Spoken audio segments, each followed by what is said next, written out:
আমরা এমন একটা দেশে বাস করতেছি, ওই দেশে আপনার গাছ কেটে রাস্তা বানায় কিংবা ফ্লাইওভার বানিয়ে উন্নয়নের গল্প শুনায়। আবার ওই ফ্লাইওভার কিংবা গাছ কিংবা ব্রিজ ওটার উপরে পোস্টার লাগিয়ে রাখে, গাছ লাগান, পরিবেশ বাঁচান। আমি একটু এটার সাথে, সাথে আমি হিট অফিসারকে একটু ধন্যবাদও জানাই। কারণ হচ্ছে যে উনি আমাদেরকে মাথায় এসি নিয়ে ঘুরতে পরামর্শ দেন নাই। এট লিস্ট ফ্যান পর্যন্ত গেছেন। আওয়ামী লীগ রাষ্ট্রীয় ক্ষমতায় থাকাকালীন আমার পাশে রামপাল বিদ্যুৎ কেন্দ্র স্থাপন করা হয়েছে, সেখানে কয়েক হেক্টর জমির গাছ মারা গেছে। এই দায় কে নিবে? এই দায় আওয়ামী লীগকে হিট অফিসার এবং গরমের যে বিষয়টা কথা বলছিলেন, আমি তারেক ভাইকে উদ্দেশ্য করে বলবো, তারেক ভাই আপনার সবগুলো লাইভ আমি দেখি বিশেষ করে।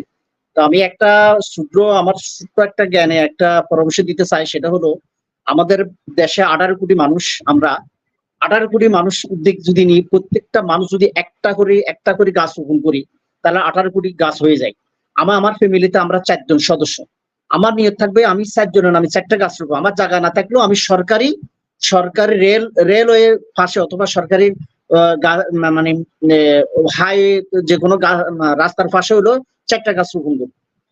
আমার আরো সামর্থ্য থাকলে আমি আরো রোপণ করবো। এই উদ্যোগ নিয়ে যদি সারা বাংলাদেশের সকল মানুষ যদি ঝাঁপাই পড়ে, গাছ রোপণের একটা হিড়িক করে, তাহলে আমি আশা করবো সোনার বাংলাদেশ, সত্যিকার সোনার বাংলাদেশে স্বচ্ছ শ্যামল, যেমন সবুজ শ্যামল, যেমন আমাদের বাংলাদেশ তেমনি সবুজ শ্যামল হয়ে যাবে।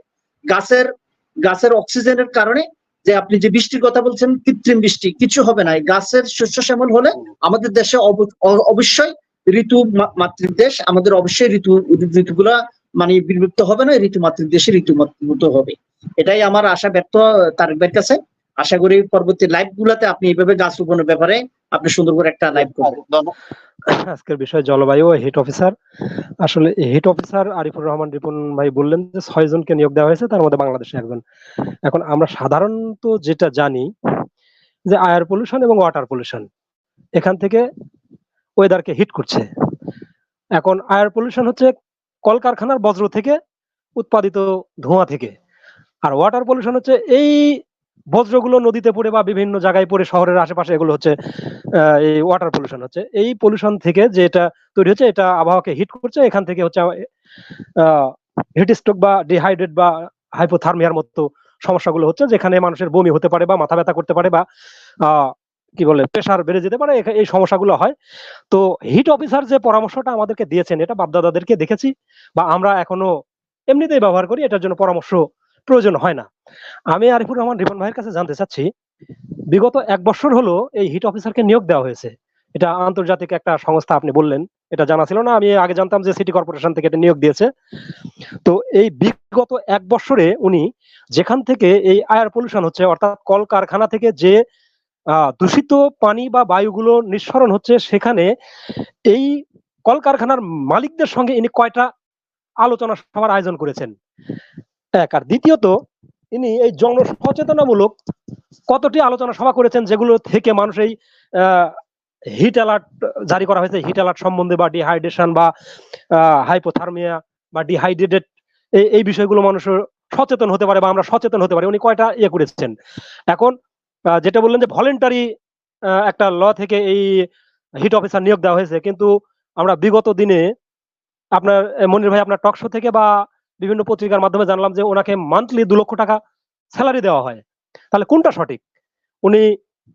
উনি কি এটা ভালো সেবামূলক কাজ করছেন নাকি স্যালারির মাধ্যমে কাজ করছেন? কোনটা সঠিক? এই বিষয়টা একটু ক্লিয়ার করবেন। আমাকে স্যালারি বেতন দেওয়া হয়, এই বিষয়টা নিয়ে আমরা কখনো আলোচনা করি নাই। হয়তো কোনো একজন দর্শক হ্যাঁ, আমি এই বিষয়টা একটু ক্লিয়ার হতে চাচ্ছি। হ্যাঁ, 2 লক্ষ টাকার উপরে স্যালারি দেওয়া হয়, এরকম একটা বিষয় আলোচনায় উঠে আসছে। তাহলে উনি সেবামূলক কাজ করছেন নাকি হচ্ছে এই বেতনের মাধ্যমে কাজ করছেন? আর যে 6টা দেশে নিয়োগ দেওয়া হয়েছে, ওই যে আন্তর্জাতিক ভাবে নিয়োগ দেওয়া হয়েছে, ওনারা কি বিনা পারিশ্রমিকে কাজ করাচ্ছেন? আর মনির ভাই, আপনার কাছে আমি একটা বিষয় একটু আবেদন করতে চাই। সেটা হচ্ছে যে বিগত জনশুমারিতে 1,98,000 মানুষ পীর হিসেবে তাদের পেশাকে উল্লেখ করেছে। একটা দিন ভাই কারেন্ট চলে গেছে, তাই আমাকে আর দেখা যাচ্ছে না। তো এই যে হ্যাঁ, এই যে বর্তমানে ধর্মের বিষয় নিয়ে বিভিন্ন ভাবে আলোকপাত হচ্ছে, শরীফ শরীফার গল্পকে প্রমোট করা হচ্ছে, তারপরে আরো কিছু কিছু বিষয়কে করা হচ্ছে। তো এই ইস্তিসকারের নামাজ নিয়ে বিভিন্ন ভাবে টোল করা হচ্ছে। তো এই পীরদের মাঝ থেকে 2-4 জন পীরকে নিয়ে কি একটা আলোচনা সভার বা একটা টক শো করা যায় না? যদি সম্ভব হয় তাহলে অবশ্যই একটা করবেন, এটা আপনার কাছে আমার আবেদন। আমরা এই বিষয়টাকে একটু পরিষ্কারভাবে জানতে চাই এবং তেনাদের সুচিন্তিত মতামত, তেনারা আসলে পীররা কি করছেন আমাদের এই দেশে জন্য, ধর্মের জন্য। ওনারা শুধু ওনাদের ব্যক্তিগত সম্পদ অর্জনের জন্যই পীরালি করছেন, নাকি আমাদের দেশের ধর্মকে সুপ্রতিষ্ঠিত করার জন্য কিছু করছেন? ধন্যবাদ মনির ভাই, আসসালামু আলাইকুম। জি, ধন্যবাদ। আলমগীর হোসেন, আনমিউট করে প্রশ্ন করেন। আলমগীর হোসেন। আমি সাতক্ষীরা থেকে বলছিলাম। উপস্থাপক জি, সহ আলোচক বৃন্দ সবার প্রতি শুভকামনা। গত 10 দিনে 80 জন হিট স্ট্রোকে মারা গেছে। এটা একটা অনেক বড় ধরনের দুঃখের বিষয়। গ্লোবাল ওয়ার্মিং বা বৈশ্বিক উষ্ণায়নের একটা বড় ধরনের নেতিবাচক দক্ষিণ এশিয়ার এই বাংলাদেশেও পড়ছে। এবং এটা আমরা শুধু আওয়ামী লীগকেই সমালোচনা করে যে এটাই হবে তা তো না। বিষয়টা হলো একটা বৈশ্বিক একটা বিষয়, এটা ন্যাচারাল বিষয়। তবে আওয়ামী লীগের যে হিট অফিসার নিয়োগ দেওয়া হয়েছে, ওনার এই নিয়োগ দেওয়াতে তাপমাত্রা কমার বা তাপমাত্রার উপর কোনো ধরনের প্রভাব পড়বে বলে এটা আমার মনে হয় না। বর্তমান সময়ে ছাত্রলীগ যে না, গরম বাড়ার কারণে কেউ কি আওয়ামী লীগকে দোষারোপ দিছে এরকম কোনো কি নিউজ পেয়েছেন? আমরা তো সেই আলোচনা করছি না, আমরা তো কোনো দলীয় কাউকে অভিযোগ দিয়েছে সেই আলোচনা যাচ্ছি না। আমি আমি আমি আওয়ামী লীগ যে রাষ্ট্রীয় ক্ষমতায় থাকাকালীন সফলতার পাশাপাশি ব্যর্থতা থাকবে, এটা একদম স্বাভাবিক।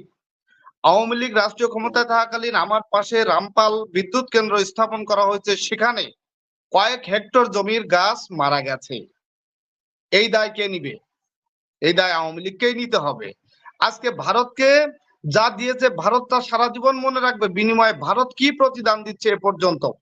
ভারত প্রতিদান দিচ্ছে আমার মতো সাধারণ নাগরিকের ভোটাধিকার হরণ করা হচ্ছে, আর সেই হরণকারীকে ভারত সমর্থন দিয়ে যাচ্ছে অনবরত। এটাই হচ্ছে ভারতের কাজ। তিস্তা চুক্তি বারবার হচ্ছে, কোনো সফলতা আসছে না।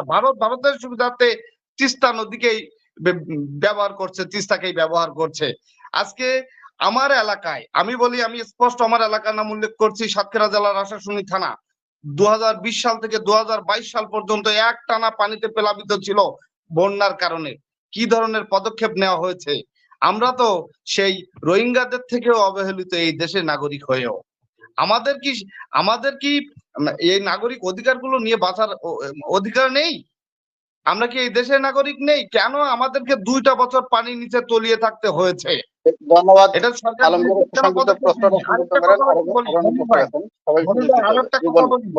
যখন যে দেশে, মনির ভাই একটু 1 মিনিট, যখন ভোট ছাড়া নির্বাচিত হয় তখন স্বাভাবিকভাবেই জনগণের প্রতি দায়বদ্ধতা, জবাবদিহিতা কমে যায়।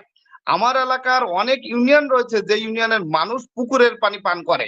কল্পনা করেছেন? ডিজিটালাইজেশনের গল্প শোনান রিপন ভাই, ডিজিটালাইজেশনের গল্প শোনান। আমি স্পেসিফিক ইউনিয়নের নামগুলো বলবো যে এলাকার মানুষগুলো এখনো পুকুরের পানি পান করে। 4-5 কিলোমিটার দূরে গিয়ে তারা পানি আনতে যায়, তারা নদী পার হয়ে পানি আনতে যায়। কল্পনা করেন এগুলো?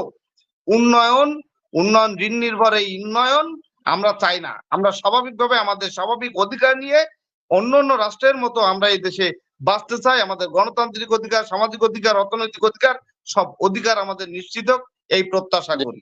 ধন্যবাদ সবাই। ধন্যবাদ আপনাকে। আরেকজন দর্শক আছেন, জহিরুল ইসলাম সুমন। রবি ভাই যুক্ত হয়েছেন, আমি সুমনের প্রশ্নটা নিয়ে রবি ভাইয়ের কাছে আসছি আবার। জি, আমরা এমন একটা দেশে বাস করতেছি, ওই দেশে আপনার গাছ কেটে রাস্তা বানায় কিংবা ফ্লাইওভার বানিয়ে উন্নয়নের গল্প শোনায়। আবার ওই ফ্লাইওভার কিংবা গাছ কিংবা ব্রিজ ওটার উপরে পোস্টার লাগিয়ে রাখে, গাছ লাগান, পরিবেশ বাঁচান। আমরা হচ্ছে যে এমন একটা দেশে আমরা মনে করেন যে এই উন্নয়ন, কিন্তু আমাদেরকে ইউরোপের গল্প শোনায়, আমাদের দীক্ষাত জানায় ওই চলচ্চিত্র রিয়াজ, যেহেতু মিডিয়া জগতের একজন আছে, ওনাকে শোনাচ্ছিলাম যে এই দীক্ষাত জানায় এই ধরনের চাটুকার দালাল ইউরোপের গল্প শোনায়। ইউরোপের গল্প হতো এমন, ইউরোপের শত শত নদী নালা গাছপালা ধ্বংস না করে সংরক্ষণ করে ওনারা বিকল্প করে উন্নয়ন করে, ডিজিটালায়ন করে। কিন্তু ওই চাটুকাররা বলে আমরা চিটং গিয়ে বলতেছে আমরা ইউরোপ চলে আসছি, সিঙ্গাপুর চলে আসছি। তো এটা হচ্ছে যে বিদেশের উন্নয়ন, দেশের উন্নয়নের গল্প বাস্তবতার সাথে মিল, কিন্তু আমার বাংলাদেশের এমনটা না। আচ্ছা, এখন আমি একটু এটার সাথে সাথে আমি হিট অফিসারকে একটু ধন্যবাদও জানাই, কারণ হচ্ছে যে উনি আমাদেরকে মাথায় এসি নিয়ে ঘুরতে পরামর্শ দেন নাই, অ্যাটলিস্ট প্যান পর্যন্ত গেছেন। বা পানির বোতল, ছাতা, ওটা তো আছে। মাথায় যদি এসি দিত, ওই পরামর্শ দিত, তাইলে হয়তো রিপন ভাই এসি নিয়ে এখন বসে থাকতো মাথার উপরে, আমরা হাসতাম। কারণ আমরা তো প্রবাসে আছি, বাংলাদেশে নাই। ব্যাপারটা এরকমই হয়ে যেত। যাই হোক, আচ্ছা এবার আসি আমি তারেক ভাই, আপনাকে একটু অ্যাটেনশন করি। জি, হ্যাঁ তারেক ভাই, আপনাকে অ্যাটেনশন করি। এই সরকার কি মানুষের সরকার, মানুষের মানে অধিকারের জন্য, জনগণের অধিকারের জন্য এই সরকার বসে আছে? আমার তো মনে হয় না। আমার মনে হচ্ছে যে দাদা বাবুদের হুকুম, তাবেদারি, ওগুলো করার জন্যই বসে আছে। এই জন্য আমাদের অ্যারেস্ট হচ্ছে না। আমাদের ফরিদপুরের দুইজন যে চেয়ারম্যান মেম্বার, ওদেরকে ধরতে পারতেছে না। অথচ যদি এখন এই যে একটা প্রবাসী, উনি শেখ হাসিনার নামে একটা পোস্ট করাতে উনি এয়ারপোর্টে অ্যারেস্ট হয়ে গেছে, ওটা আপনার হবেই। কিন্তু একটা মেম্বার, চেয়ারম্যান, জলজান্ত একটা ইউনিয়নের, একটু সংক্ষিপ্ত করতে এখন হবে। তারেক ভাই আমাকে, আচ্ছা ওকে, তারেক ভাই আমাকে বলে যে এটা কি দাদা বাবুদের হুকুমের জন্য, উনাদের তাবেদারি করার জন্য, ওনাদের সাহায্য সহযোগিতা নিয়ে সরকার বসে আছে।